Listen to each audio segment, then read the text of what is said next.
Ni hindi ya gukungwira thikũ 50 kuma rĩrĩa minista wa KIGINA John Mbadi arĩire mwĩhĩtwa wa ũtungata ta minista.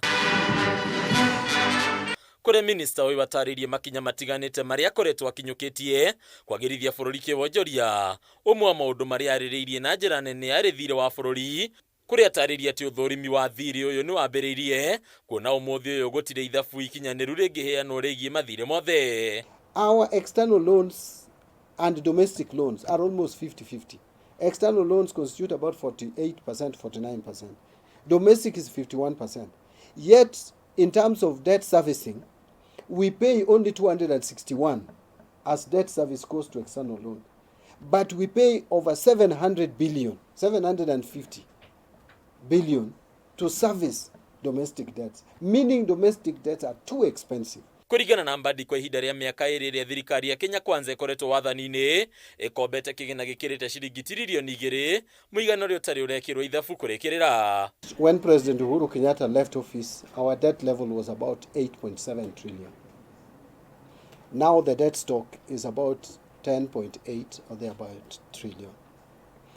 That quickly tells you it's about 2 trillion.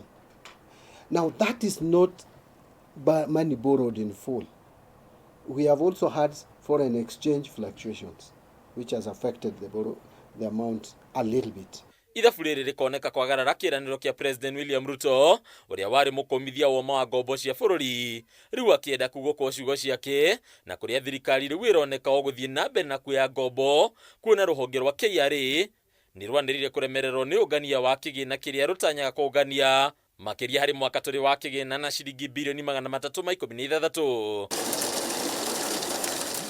Ona kũrĩ ũguo, Mbadi nĩ atarĩirie itanya rĩa kũnyihia magoti mamwe harĩ ya Kenya, makĩria igoti rĩa VAT kuma gĩcunjĩ gĩa 16 harĩ igana nginya gĩcunjĩ gĩa 14 harĩ igana, rĩrĩa rĩgũteithĩrĩria kũgũithia mathogora ma indo, kũrĩa ona rĩo igoti rĩa makambuni kana corporation tax rĩtanyĩte kũgũithio kuma gĩcunjĩ kĩa 30 harĩ igana nginya gĩcunjĩ kĩa 25 harĩ igana. The under-taxation that presence can be seen in areas such as VAT, rental income, where instead of collecting 100 billion, we are only collecting 17 billion.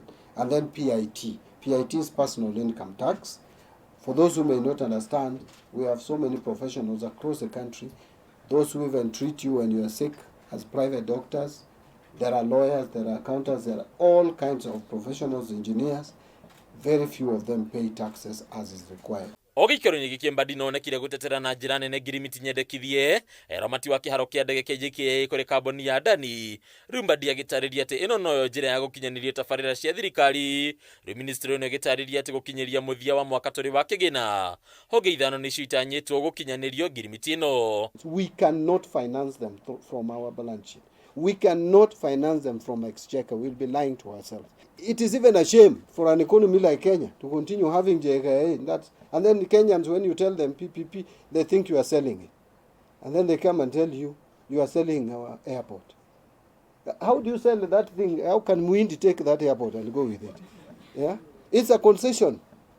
If it is not that Muindi, let us get someone else to do it. But it should be done. Otherwise, we will lag behind Uganda, even Tanzania.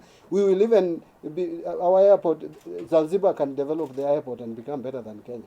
Hadi ni Kameme TV, Letora Koni Bataru wa Mwagi.